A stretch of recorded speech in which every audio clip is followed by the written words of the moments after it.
Kes buli membabitkan pelajar sekolah sering berlaku saban tahun. Sebanyak 5,319 kes dicatatkan sehingga Oktober 2023. Jumlah ini meningkat berbanding tahun-tahun sebelumnya. Buli ni teruk lah. Kalau dia kata saya, Melayu bodoh, Melayu bodoh, Melayu bodoh, Melayu jahat, Melayu jahat, Melayu jahat. Dia duk kata gitu. Saya Itulah contoh kasus buli yang pernah dialami oleh anak Melayu Malaysia yang belajar di sekolah Cina. Jadi, apa yang disampaikan oleh Profesor Teo Kok Seong selama ini rupanya memang terjadi di Malaysia. Profesor Teo pernah mengatakan bahwa kaum Cina di Malaysia sebenarnya memandang rendah kaum Melayu di negeri kasino tersebut. Mungkin karena umumnya kaum Melayu di Malaysia lebih miskin atau kurang berpendidikan dibandingkan dengan kaum Cina. Nah, menurut kami, akar persoalan mengentalnya sentimen perkauman di Malaysia sebetulnya tak bisa dipisahkan dari masa penjajahan British. Sejak dulu, kaum Cina, India, dan kaum Melayu sudah hidup secara terpisah. Sekolah vernakular pun muncul di zaman penjajahan. Dan yang memulai konsep Melayu palsu boleh jadi juga penjajah British. Jadi, semua suku dari Nusantara disebut Melayu oleh British. Dan konsep ini kemudian dipertahankan hingga sekarang oleh para pemimpin Malaysia. Andai kata konsep Melayu palsu itu dihapuskan, mungkin akan lebih cair dan lebih memudahkan perpaduan. Maksud kami, biarlah orang Jawa di Malaysia tetap Jawa, jangan dimelayukan. Begitu pula orang Batak, Bugis, Minang, Banjar, dan sebagainya. Biarlah mereka tetap bangga dengan budaya masing-masing. Justru karena semua suku itu dianggap Melayu, akhirnya kekuatan mereka jadi mengental, dan terjadilah persaingan sengit, terutama dengan kaum Cina. Bandingkan dengan konsep di Indonesia, yang tetap membiarkan setiap suku memelihara budaya dan bahasa masing-masing. Keadaannya justru lebih cair, dan mereka lebih mudah berbaur dengan suku lain, maupun dengan kaum Tionghoa. Konsep bangsa Indonesia sangat efektif untuk menyatukan semua suku dan kaum di Indonesia. Adapun konsep bangsa Melayu palsu justru menimbulkan perpecahan di Malaysia.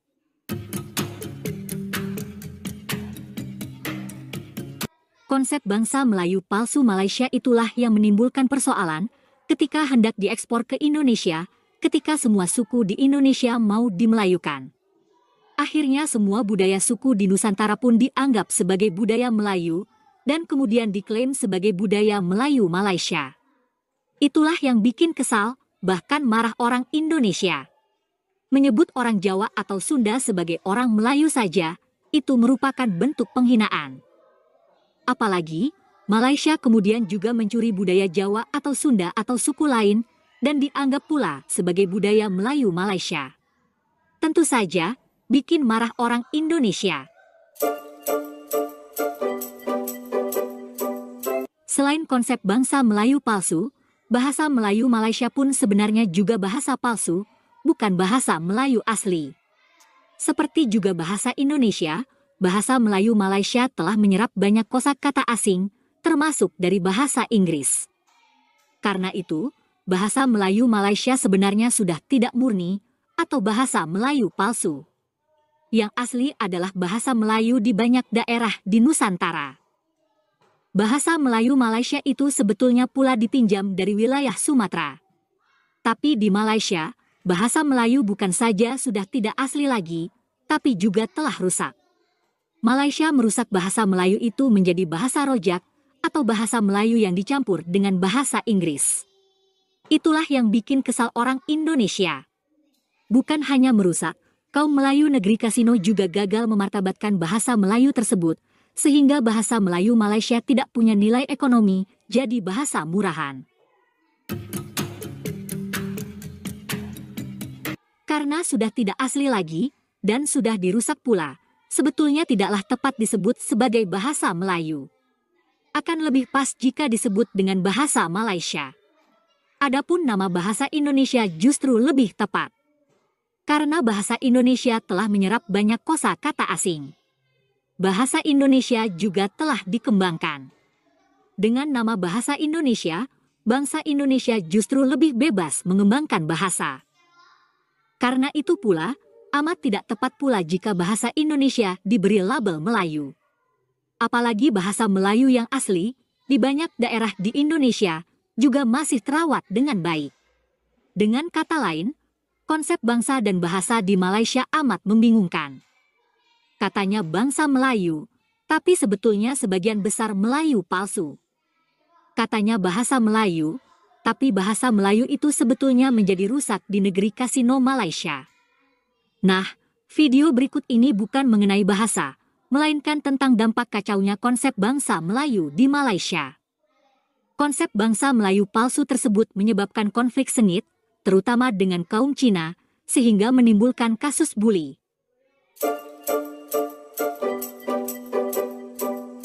Kes buli membabitkan pelajar sekolah sering berlaku saban tahun. Menurut data Sistem Sasiah Diri Murid SSDM Kementerian Pendidikan KPM, sebanyak 5,319 kes dicatatkan sehingga Oktober 2023. Jumlah ini meningkat berbanding tahun-tahun sebelumnya, iaitu pada 2022 sebanyak 3,887 kes, manakala 2021 iaitu 326 kes. Berkongsi pengalaman dibuli semasa di peringkat sekolah, bekas pelajar di sebuah sekolah jenis kebangsaan Cina SJKC kawasan Taiping memberitahu dia antara menjadi mangsa buli yang sering dilemparkan kata-kata kesat ketika bersekolah. Man, bukan nama sebenar, masih teringat detik hitam dia dipulaukan oleh pelajar lain hanya kerana disebabkan dia seorang berbangsa Melayu yang bersekolah di SJKC. Daripada darjah 2 tu, yang waris tu, dia akan bercakap dengan anak dia tu. Anak dia tu jadi macam ejen lah. Ejen menyampaikan kebencian dia bahawa budak Melayu tak bagus. Sampai saya darjah 4. Saya duduk kelas dengan dia. Saya duduk baris tepi, belakang nombor 3. Meja nombor 3.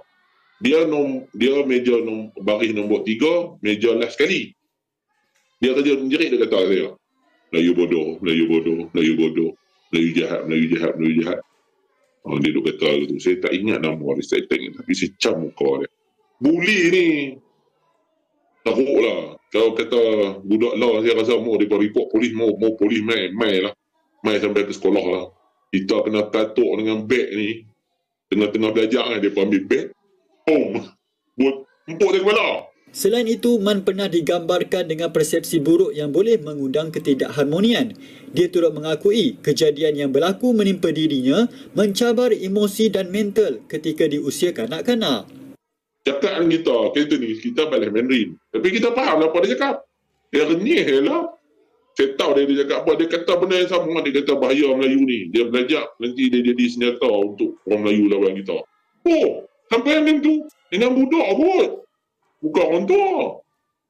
Lepas tu, saya tak kawan dengan dia. Bila tak berkawan? Bila dia pun tengok geng lain tu berkawan dengan saya.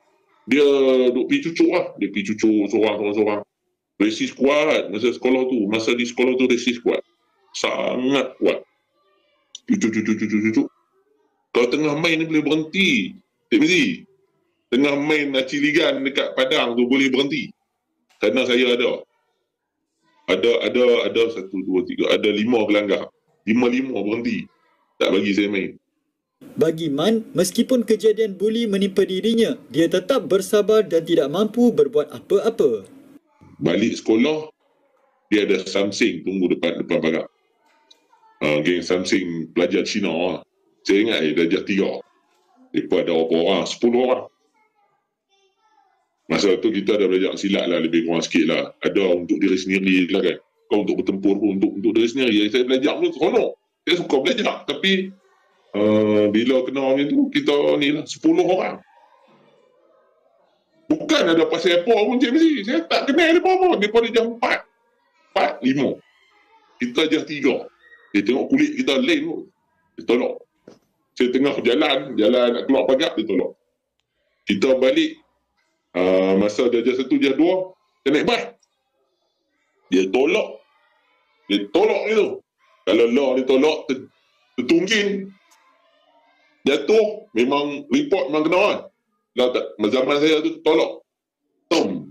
Jatuh, bangun. Macam tak ada apa. 3-4 kali tolak. Lepas esok kira tolak dada, tolak tang ni. Tolak ni tu. Saya kata selagi saya boleh sabar, saya sabar.